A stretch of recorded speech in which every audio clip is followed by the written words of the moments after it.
이제 오늘 22장 우리가 나눌 말씀은 바로 어떤 주제의 말씀이냐면 내 원수를 내 발 아래 둘 때까지 내 옆에 두라 이런 얘기예요. 네? 내 원수를 내 발 아래 둘 때까지 내 옆에 앉아 있어라 이런 말씀인데요. 이 말씀을 하는 이유는 왜 그랬냐면 이게 23장 이후부터 27장까지 28장이 마지막 절이지만 27장까지 쭉 가는 것은 무엇이냐면 27장에 예수님이 이제 십자가에 죽으셔요. 근데 그 전까지 가는 것은 뭐냐면 사두개인과 바리새인과 같은 신부로서의 자격이 없는 자가 되지 말라라는 것을 제자에게 가르쳐 주시는 것이에요. 그걸 가르쳐 주시기 전에 지금 바로 이 말씀을 중간에 예수님께서 하시는 것이에요. 그러니까 얼마나 중요하겠어요? 미리 결론을 얘기하시는 것이죠. 바로 우리가 내 원수를 내 발 아래 둘 때까지 내 옆에 앉아있으라는 그 뜻에 대해서 저희들이 알기를 원합니다. 자, 그렇다면 바로 내 원수를 내 발 아래까지 두려면 바로 우리가 왜 그렇게 해야 되는지 또 그 의미는 무엇이고 또 어떻게 하면 우리는 그렇게 할 수 있는지에 대해서 저희들이 은혜를 함께 나누기를 원하는 것입니다. 자, 시편 110편을 한번 찾아보실까요? 지금 저희들이 마태복음 22장 본문을 보지 않고 바로 보는 것은 미리 여러분들에게 알게 하시기 위해서 제가 미리 110편을 보여드립니다. 자, 시편 110편은 구약 885쪽에 있다고 써있죠. 자, 보시겠습니다. 1절 보면 여호와께서 내 주께 말씀하시기를 내가 내 원수로 내 발등상 되기까지 너는 내 우편에 앉았으라 하셨도다 이렇게 얘기합니다. 우리가 본문에 보면 이 내용이 나오는데요. 지금 시편 110편에 보면 내 주께서 내게 말씀하시기를 이렇게 얘기해요. 누가 얘기한다고? 근데 여호와께서 여기에서 바로 그 본문 말씀을 풀어주시는 거예요. 여호와께서 내 주께 말씀하시기를 내가 내 원수로 내 발등상 되기까지 너는 내 우편에 앉아있으라 하셨도다. 지금 원수라는 것은 바로 나의 육적인 생각을 얘기하는 것이에요. 내 안에 우리는 영적인 사람임에도 불구하고 내 안에 육신적인 생각, 즉 세상적인 생각이 있는 것들을 내가 컨트롤할 수 있을 때까지 라고 하는 것이 바로 발등상 되기까지예요. 본문에서는 발 아래 둘 때까지라고 해석되어 있습니다만, 자 2절 보실까요? 여호와께서 시온에서부터 주의 권능의 호를 내어 보내시니 주는 원수 중에 다스리소서. 여기서 여호와께서 시온에서부터, 시온이라는 것은 말씀이 있는 곳을 얘기해요. 이사야서 2장 3절로 4절을 보면 바로 무엇을 얘기하냐면 율법은 어디에서 나온다고 그랬죠? 제가 지난번에 한번 말씀을 드린 것 같은데요. 율법은 시온에서 나오고 말씀은 예루살렘에서 나온다 그렇게 했잖아요. 이사야서 2장 한번 잠깐 보실까요? 그럼 968쪽에 있습니다. 바로 옆에 968쪽에 있는데 이사야가 외치는 말씀을 2장 3절 4절을 보면 이렇게 얘기합니다. 오라 우리가 여호와의 산에 오르자 야곱의 하나님의 전에 이르자 그가 그의 도로 우리를 가르치실 것이요 우리가 그 길로 행하리라 하리니 이는 율법이 시온에서 나올 것이요 여호와의 말씀이 예루살렘에서부터 나올 것이다. 예전에 한번 했는데 기억이 안 나시나 봐요.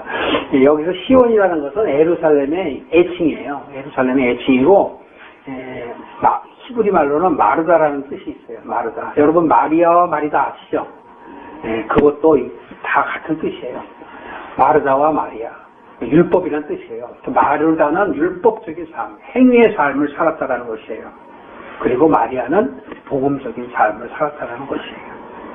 그것이 바로 비유로 말씀해 주셨기 때문에 여러분들이 나중에 사복음서를 다 알게 되시면 구약이 눈에 떠지게 되는데요. 바로 여기서 여호와의 산에 오르자 야곱의 하나님의 전에 이르자라는 것은 무엇이에요? 우리가 하나님과 함께 되자는 것이죠. 우리가 하나님의 성품으로 바뀌자라는 뜻이에요. 율법은 바로 시온에서부터 나온다라는 것이에요. 그렇다면 시온은 말씀이 있는 곳이니 율법 또한 말씀이라는 뜻이지요. 또 여호와의 말씀이 예루살렘에서부터 나올 것이라 라고 말씀을 했습니다. 여기에 예루살렘으로부터 나온다라는 것은 예루살렘은 여러분 뭐라고 말씀드렸죠? 한번? 살렘은 평강이고 예루는 장소를 뜻하죠. 그러니까 예루살렘은 평강의 장소. 평강의 장소는 어디 있어요? 하나님께 있죠. 그러니까 하나님께로부터 나오는 것이란 말이에요. 다시 말씀드리면 요한복음 1장 1절로 여러분들이 5절에 보면 태초의 말씀이라 말씀이 계시니라. 근데 그 말씀이 하나님과 계셨으니 곧 하나님이시라 이렇게 얘기했잖아요. 1장 1절 기억나시죠? 그것처럼 바로 하나님으로부터 나왔다라는 것이에요. 하나님으로부터. 자, 시편 110편 다시 돌아오십니다. 시편 110편을 다시 보면 바로 이 시온에서부터 주의 권능의 호를 내어준다는 것. 하나님께서 바로 여호와께서 시온에서부터 주의 권능과 호를 내어 보내시리니 주는 원수 중에서 다스리소서. 지금 다윗이 성령에 감동돼 갖고 지금 다윗이 예수 그리스도를 아는 거예요. 예수를 몰랐지 메시아를 알고 있는 것이죠. 그렇기 때문에 다윗은 이미 신약 시대에 예수님이 오실 것을 성령으로 깨달은 사람이라는 것이에요. 그렇기 때문에 이런 고백이 나오는 것이에요. 여호와께서 주께, 이 주는 예수 그리스도를 말하는 것이고 여호와는 하나님을 말씀하는 것이죠. 자, 저를 한번 보십시오. 말씀이 혹시 좀 헷갈릴까봐 제가 설명을 해드렸는데 예수는 누굽니까? 예수는 하나님의 이름이에요. 요한복음 5장 43절에 보면 예수는 여러분들이 예수 그러는데 그 예수는 하나님의 이름이에요. 요한복음 5장 43절에 보면 예수님께서 이렇게 얘기했어요. 나는 하나님의 이름으로 이 세상에 왔으나 세상 사람들이 나를 영접하지 않으므로 나는 어디로 간다? 이방 사람에게 복을 주었다. 그래서 그들로 하여금 말씀을 받아들이도록 했다라고 얘기해요. 그러니까 예수라는 그 말은 바로 하나님의 이름이에요. 그런데 또 예수님께서 보혜사 성령을 내 이름으로 보내신다 이렇게 얘기했었죠. 그렇다면 뭐예요? 보혜사 성령은 바로 뭐예요? 성령의 이름. 바로 예수예요. 성령은 바로 거예요. 예수의 이름으로 온단 말이에요. 이 예수님이 바로 성령이시요 하나님이시요 바로 그리스도가 되시는 것이에요. 그러니까 예수님은 이 세상에 오셔서 그리스도가 되셔야 되는 것이에요. 여러분 놀랐습니까? 여러 번 드렸던 말씀인데 그러니까 예수라는 그 이름은 하나님의 이름이에요. 또 예수는 바로 누구 이름이냐? 성령의 이름이란 말이에요. 그런데 성령이 오시려면 예수가 죽으셔야 돼요. 죽으셔야만 그리스도가 되시기 때문에 예수는 처음부터 그리스도가 되신 것이 아니라 이 세상에 육신으로 오셔서 삶을 살아가시고 죽으셔야 바로 그리스도가 되시고 사람들로 하여금 사도행전에서 오순절에 성령을 받게 됨으로 인해서 눈이 떠지고 깨닫게 되는 것이에요. 그 전까지는 알 수가 없는 것이에요. 왜? 성령이 임하지 않기 때문에 육신에 예수님만 바라보는 것이에요. 육신에 예수님이 하나님의 아들인 거라고 고백을 했지만 보여지는 그 육신만 바라보는 것이지 그 뒤에 예수님이 하나님이요 성령님이신 것을 깨달을 수가 없다라는 것이죠. 이후에 사도행전에서 오순절날 성령을 받고 이들이 이제 깨닫게 된다라는 것이에요. 바로 호를 내어 보내시고 권능의 호를라는 것은 모세가 지팡이를 쥐었죠. 그 모세가 힘이 있어서 홍해를 가르고 그러한 기적들을 일으킨 건 아니죠. 바로 뭐냐면 권능의 호이라는 거예요. 권능. 하나님께서 예수님에게 권능의 호를 주신 거예요. 권능. 예수님이 처음부터 권능이 있는 게 아니에요. 하나님께서 예수님에게 권능을 주신 거예요. 그 권능을 힘입고 이렇게 오신 것이죠. 자, 또 3절에 보시면 주의 권능의 날에 주의 백성의 거룩한 옷을 입고 즐거이 헌신하니 새벽 이슬 같은 주의 청년들이 주께 나오는 거다. 여기에 새벽 이슬, 주의 청년들이 새벽 이슬같이 나온다 그러잖아요. 이 새벽 이슬도 요한계시록 22장의 16절인가 아마 22장 맨 마지막 부분에 가면 16절일 거예요. 거기 보면은 뭐냐면 예수님을 누구라고 얘기하냐면 광명한 새벽별이라 이렇게 얘기해요. 광명한 새벽별. 그 새벽별인데 청년들은 새벽 이슬이라고 얘기하지 않습니까? 여기서 새벽 이슬. 그리스도의 삶을 따라가는 사람들을 새벽 이슬로 표현한 거예요. 그 사람들을 믿음의 젊은 청년들이라 그렇게 표현하고 있는 것입니다. 이들이 어떻게 한다고요? 주께 나온다. 하나님의 사람들만이 하나님의 길로 나오지 하나님의 사람이 아닌 사람들은 귀가 듣질 못하고 눈이 보질 못해요. 그렇기 때문에 자꾸 세상적인 데만 가요. 설교도 세상적인 설교만 좋아하죠. 영적인 설교를 하면 무슨 말인지 들을 수가 없어요. 우리가 에스겔서에서도 이사야서에서도 히브리서 10장에서도 우리 말씀하잖아요. 눈을 멀게 있다고 그러지 않습니까? 잠자는 신을 하나님께서 부어주셨다고 그러지 않습니까? 그 사람들은 하나님이 택한 사람들이 아닙니다. 그렇기 때문에 하나님께서 그들이 복음을 가진 자들의 말을 듣고 그들이 회개하고 하나님께로 돌아오면 받아들이나 받아들이지 않으면 하나님의 문은 열리지가 않아요. 그것이 바로 영적 비밀인 것입니다. 자, 여기까지만 보시고 다시 우리 본문으로 마태복음 22장으로 가겠습니다. 저희가 먼저 본문을 보지 않은 것은 여러분들의 이해를 좀 쉽게 하기 위해서 먼저 봤던 것이에요. 자, 41절 보실까요? 바리새인들이 모였을 때 예수께서 그들에게 들으시되, 이제 예수님께서 이렇게 말씀하십니다. 누구한테 얘기하나요? 바리새인들한테 이렇게 얘기해요. 너희는 그리스도에 대해서 어떻게 생각하냐? 네 자손이냐? 이렇게 얘기합니다. 그랬더니 바리새인들은 율법을 잘 아는 사람들이죠. 자신들이 스스로 믿음이 있다고 생각하는 사람들이고 자기들은 하나님의 천국에 들어갈 수 있다고 자신하는 사람들입니다. 이 사람이 바로 예수님을 지금 올무에 넣으려고 몇 번 시도했던 것을 우리가 22장 이전에 보았죠. 그런데 이제 예수님께서는 합당한 말씀으로 다 답변을 하셨어요. 그리고 이제는 바로 이 바리새인들하고 사두개인들하고 또 율법사들에게 이렇게 말씀하십니다. 너희는 나를 누구라 아느냐? 어떻게 생각하느냐? 나는 네 자손이냐? 바로 이 문장에서 여러분 생각나는 거 없습니까? 베드로의 고백이 생각이 나지 않았어요? 예수님께서 오병이어 기적과 칠병이어 이적을 다 이루신 이후에 제자들이 사람들이 다 없어지니까 제자들이 어떻게 하겠습니까? 이거 뭐 어찌 된 일인가 이랬잖아요. 그래서 그때 예수님께서 이렇게 말씀하시죠. 저들은 표적을 보러 온 것이 아니라 배부르기 위해서 왔다 이렇게 얘기하잖아요. 그러면서 제자들에게 너희도 가려느냐? 라고 말씀하실 때 베드로가 이렇게 고백해요. 영생이 거기 계신데 우리가 어디 갑니까? 이렇게 얘기를 합니다. 이 이후에 예수님께서 또 제자들에게 이렇게 얘기하세요. 자, 사람들이 나를 누구라 하느냐? 그랬더니 사람들이요 선생님을 엘리야라고 얘기하기도 하고요, 사도 요한이라고 얘기하기도 하고요, 아니 사도가 아니고요, 세례 요한이라고 얘기하기도 하고요, 또 선지자 중에 한 사람이라고 얘기하기도 합니다.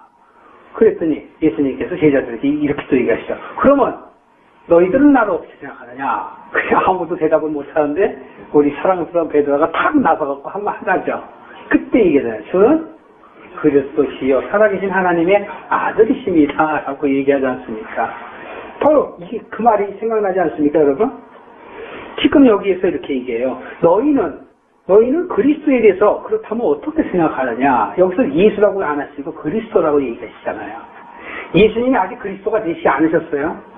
그러나 예수님이 내가 그리스도가 될 것을 예상하시고 예표하시고 말씀하시는 것이에요.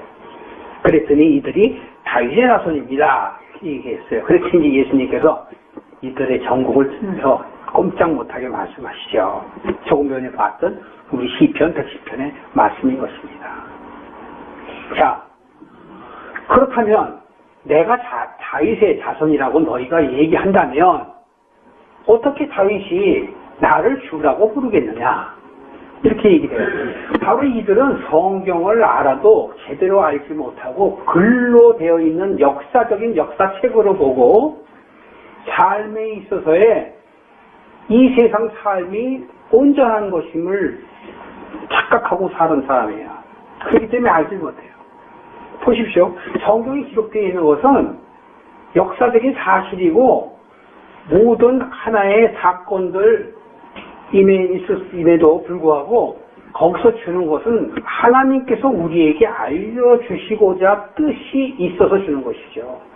그렇기 때문에 성령은 이 감동으로 받은 사람만이 바로 기록한 것이 바로 성경이라고 하지 않습니까? 우리가 기록하는 것이 아니에요. 성령께서 우리에게 감동을 주셔서 기록하시는 것이고 그 기록된 것은 모세를 통해서 창세기서부터 신명기까지 기록하게 하셨죠. 그리고 그 이후에도 많은 저자들을 통해서 선지자를 통해서 기록하게 하셨어요. 예수님께서 그렇게 얘기하시는데요. 우리가 44절에 보면 이렇게 얘기합니다. 주께서 내 주께 이르시되 내가 내 원수를 내 발 아래 둘 때까지 내 우편에 앉아 있으라 하셨더라.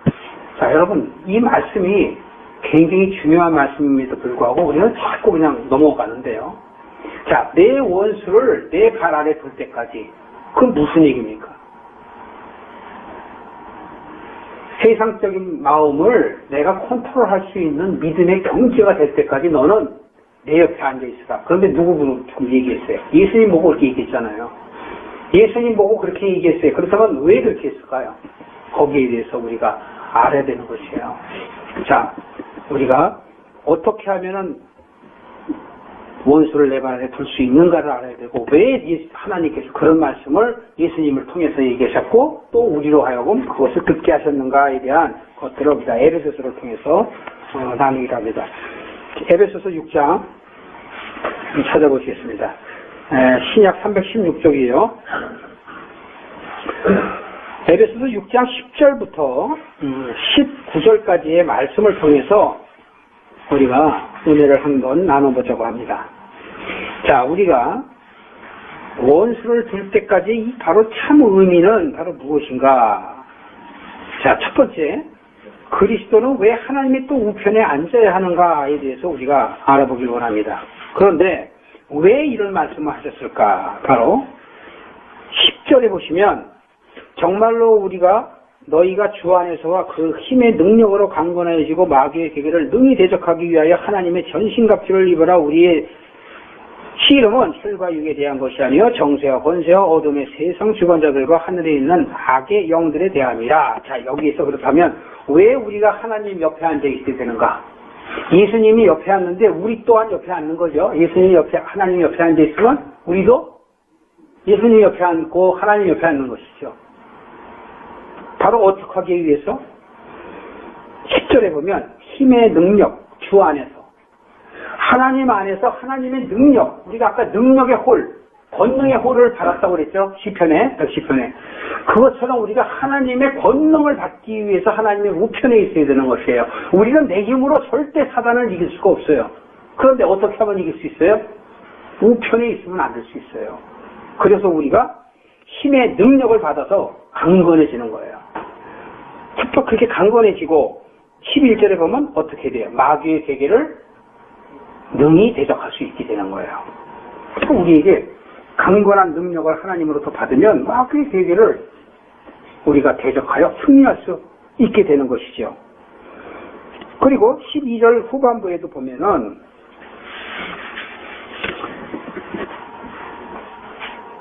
바로 뭐냐면 우리의 씨름은 혈과 육에 대한 것이 아니요 세상 주관자들과 악의 영들에 대하다고 얘기하고 그 이후에 말씀을 하는데 13절이네요. 13절 후반절에 보시면 모든 일을 행한 후에 어떻게 하기 위해서 서기 위함이라. 서기 위함이라. 그러니까 우리가 하나님의 권능을 받고 그 권능으로 사단을 대적하여 승리하는 것들은 마귀의 계계를 우리가 무너뜨리는 것은 바로 어떻게 하기 위해서? 하나님 앞에 바로 서기 위해서예요. 바로 서기 위해서는 우리가 하나님의 우편에 앉아 있어야 된단 말이에요. 좌편이 아니고 우편입니다.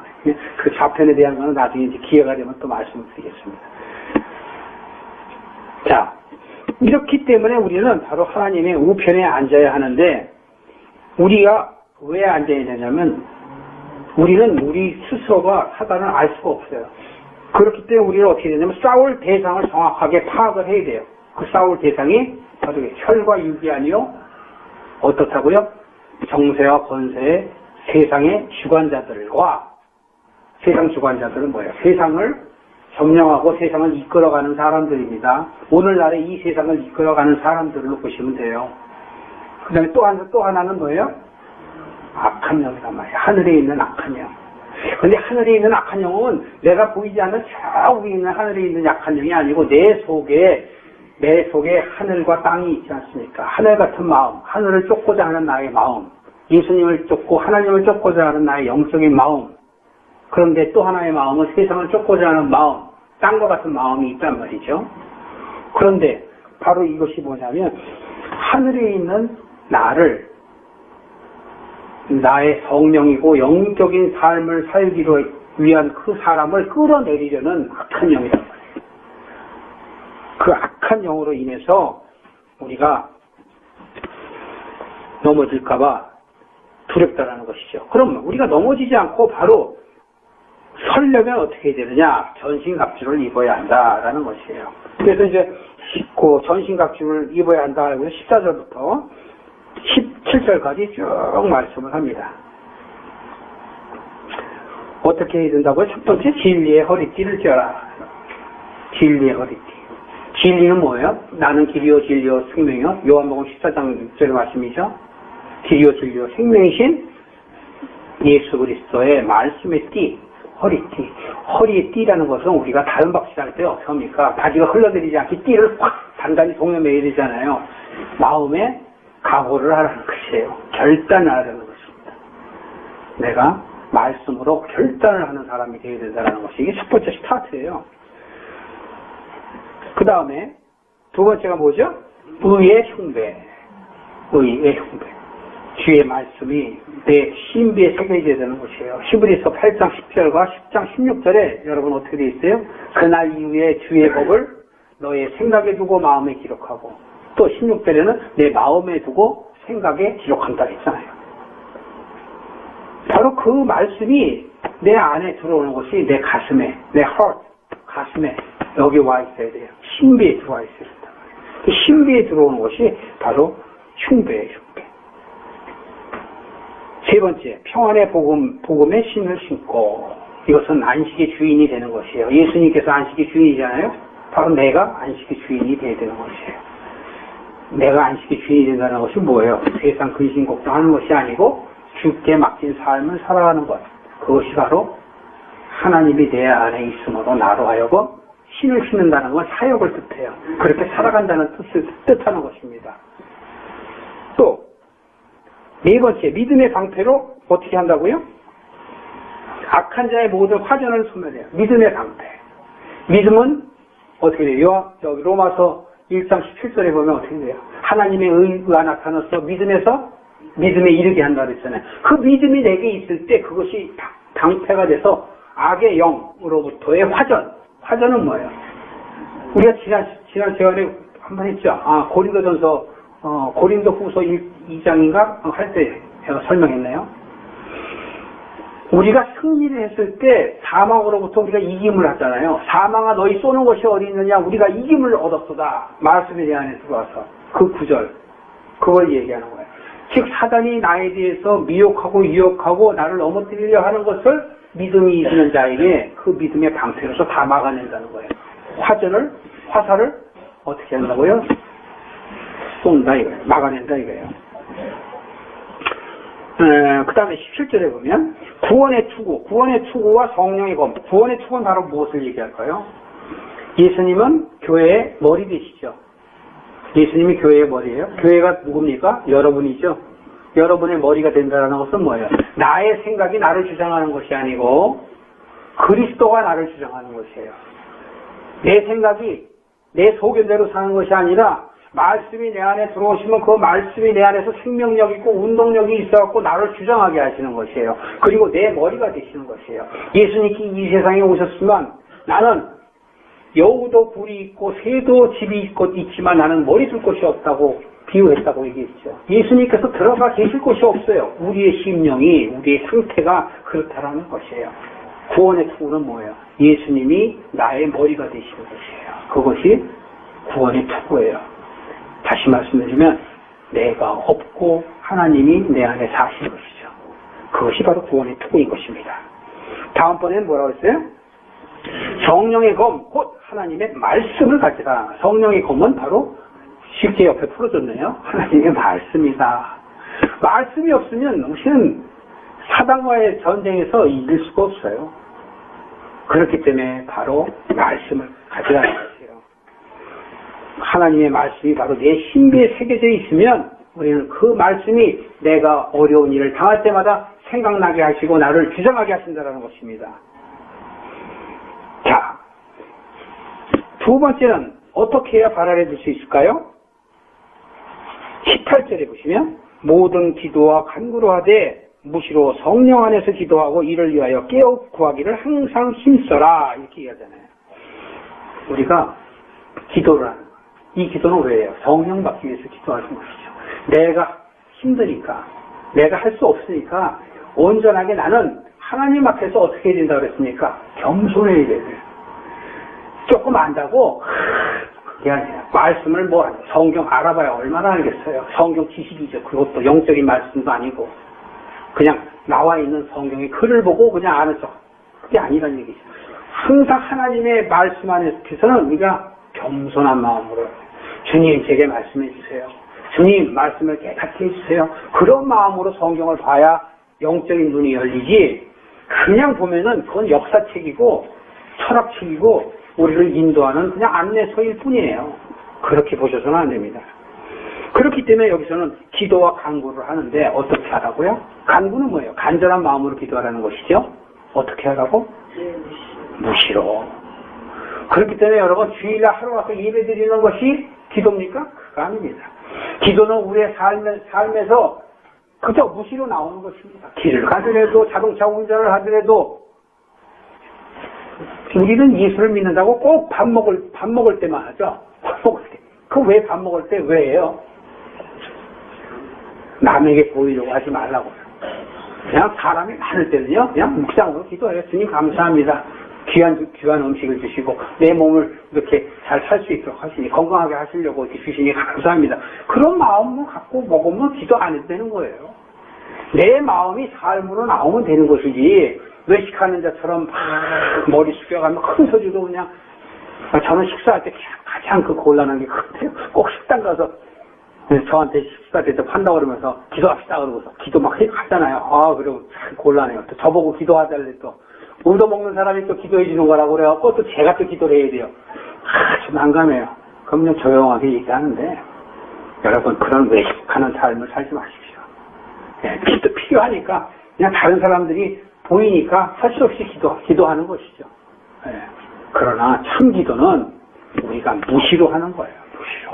어디를 가든 길 걸어가면 어떻고 우리가 심지어 여러분이 화장실에 앉아있으면 어떻습니까? 아무 때나 주님을 생각하고 내가 대화하면 그것이 바로 뭐예요? 기도예요. 기도는 꼭 무릎 꿇고 해야만 기도입니까? 아니에요. 아닙니다. 저도 예전에 그렇게 생각했었지만 아니다. 아무 때나 내가 그저 주님을 생각하고 힘이 들면 주님 도와주세요. 아프면 주님 아파요. 그게 기도입니다. 그게 주님께서 왜 나 아프게 했었어요? 내가 뭘 바꿔야 되죠? 내가 뭘 깨달으라고 이런 것을 주셨나요?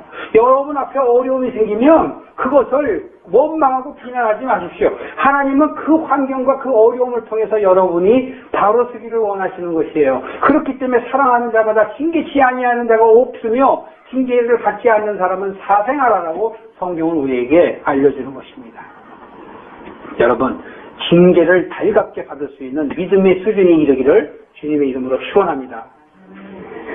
또 이제 우리가 원수를 발등상 안에 두는 것은 하나님으로부터 강건한 힘을 받아서 마귀에게 승리할 수 있게 하기 위해서 우리가 받았다고 있어야 된다고 했죠. 두 번째는 하나님 앞에 온전히 설 수 있는 사람이 될 수 있게 하기 위해서 그렇다고 했습니다. 그리고 거기에 대한 방법은 바로 뭐라고요? 전신갑주를 입어야 된다는 것이에요. 전신갑주. 온 몸을 주님의 말씀으로 새롭게 변화되는 것이 전신갑주예요. 한마디로 말하면. 두 번째는 뭐라고요? 무시로 간구하는 것, 무시로 기도하는 것. 그것이 바로 우리가 하나님 우편에 앉을 수 있고 마귀에게 습할 수 있는 방법인 것이에요. 결론을 보시면 요한일서 잠깐 보시겠습니다. 요한일서 2장 24절에서 20절 390쪽.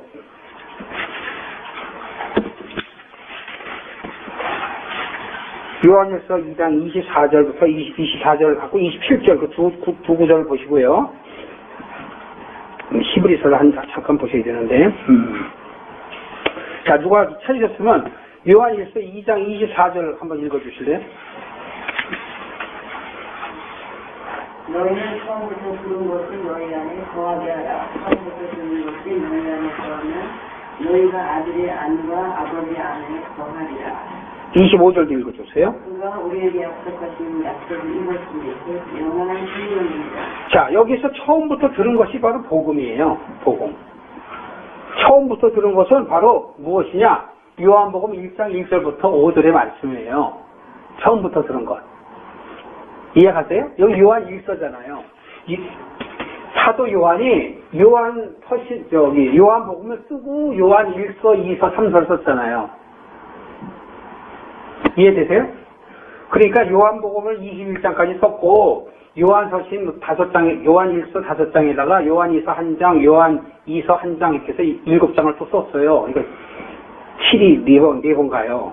영적 숫자가 있는데 그거 제해놓고 해서도 바로 처음부터 들은 것은 요한복음 1장 1절부터 5절이에요. 처음부터. 내가 처음부터 얘기했지 않냐.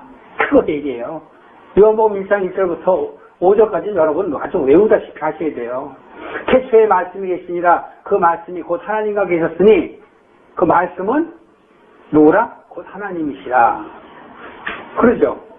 그리고 이 세상의 모든 것들은 바로 말씀이 아니고는 지어진 것이 하나도 없다 이렇게 얘기하잖아요. 그 다음에 세 번째 바로 쉽게 생각하세요. 그 뭐 꼭 볼 필요는 없어요. 세 번째 뭐예요? 그 말씀 안에 4절입니다. 그 말씀 안에 생명이 있으니 생명은 사람들의 빛이라. 그리고 5절 하면 5절은 뭐예요? 빛이 있으되 어두움이 깨닫지 못하더라. 바로 이거를 얘기하는 거예요. 이게 바로 처음 너희가 들은 것이다. 이게 얘기하는 겁니다.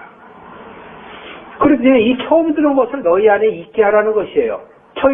너희 안에 있게 하면 바로 어떻게 된다고 그래요? 네. 바로 아들의 안, 그리스도의 안에, 아버지의 안에 거한 거예요. 그것이 바로 삼위일체입니다. 우리의 삼위일체. 그리스도의 삼위일체가 아니고 우리의 삼위일체. 우리가 그리스도의 안에 있고 하나님 안에 있는 것이 바로 우리가 삼위일체를 누리는 것이에요. 우리가 그것을 이룩해야지만이 거룩한 자가 되는 것이죠. 그래서 25절에 바로 그러잖아요. 그것이 바로 약속하신 영원한 생명이다. 영원한 생명이다. 여러분 영생은 무엇이라고요? 네.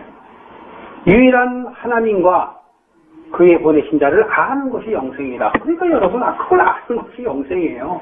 바로 요한복음 1장 1절부터 4절까지의 말씀이 여러분 안에 딱 들어온 다음에 요한복음 7장 3절의 말씀이 여러분 안에 딱 들어와 있어야 돼요. 그래야 절대로 흔들리지 않아요. 절대로. 이게 영생이란 말입니다. 27절 한번 더 읽어주세요. 오늘 다른 분이. 요한일서 27절, 2장 27절. 너희는 주께 받은 바 기름 부음이 너희 안에 거하나니 아무도 너희를 가르칠 필요가 없고 오직 그의 기름 부음이 모든 것을 너희에게 가르치며 또 첫째로 거짓이 없으니 너희를 가르치신 그대로 주 안에 거하라. 예, 아멘. 바로 이렇게 할 때 기름 부음이 우리 안에 두어지는 것이에요. 기름 부음. 그 기름 부음이 있으면 누구도 우리를 가르칠 필요가 없다라는 것입니다. 그리고 뭐라고 그래요? 참되고 거짓이 없다고 얘기했지 않습니까? 그러려면 어떻게 된다? 주 안에 거하라. 그 말씀 안에 거하라는 얘기예요. 요한복음 14장 26절에 보면 보혜사 성령께서 우리에게 모든 것을 가르치시고 생각나게 하시겠다고 하는 말씀하고 같은 말씀이에요. 이해되시죠?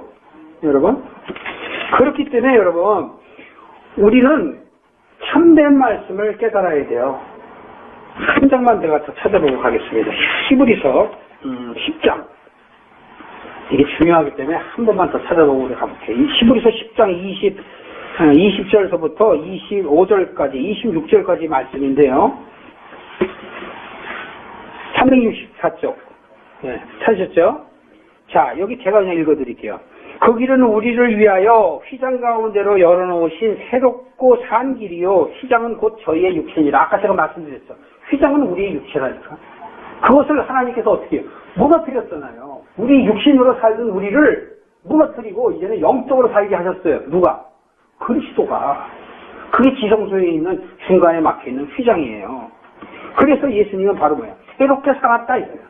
너희들이 옛날에는 율법 안에 살았지만 이제는 그리스도의 말씀이 너희들로 인하여 새롭게 살게 길을 만들어줬다. 그 얘기입니다. 그런데 어떻게 해야 되느냐라고 하는 것이 22절부터 24절까지예요. 우리가 마음의 뿌림을 받아, 마음에 뿌린다는 건 뭐예요? 세례를 받는 것이죠. 네?